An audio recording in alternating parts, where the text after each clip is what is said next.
गणपतीपुळेमधून निघाल्यावर आम्ही इथे रुंडेतळीला आलेलो आहोत कातळशिल्प बघण्यासाठी, जे की 2 तासाच्या अंतरावर आहे गणपतीपुळेपासून. तर हा रस्ता तिथेच जातो आणि रस्त्यापासून साधारण 5-7 मिनिटावर ते आहे.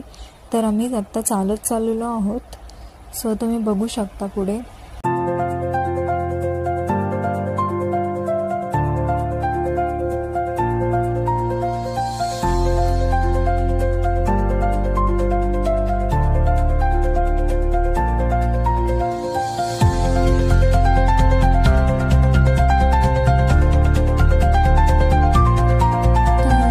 प्रकारच्या माशांचे, प्राण्यांचे आकृती कोरलेली आहे दगडांमध्ये, तर तुम्ही पाहू शकता.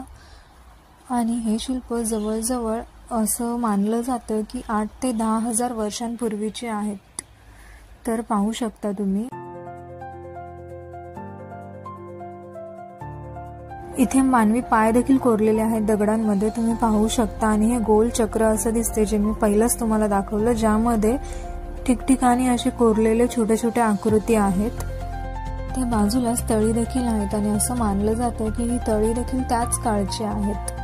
कातळशिल्प ही फक्त शिल्पकला नाही, तर आपल्याला इतिहास आणि निसर्गाशी जोडून ठेवणारे एक अनोखं ठिकाण आहे. फोटोग्राफीसाठी आणि शिकण्यासाठी हे ठिकाण खूपच खास आहे. रुंडेतळीमधलं हे कातळशिल्प बघून आम्ही निघालो अजून एका इंटरेस्टिंग ठिकाणी, जे की कळेलच तुम्हाला नेक्स्ट व्लॉगमध्ये. So stay tuned and bye.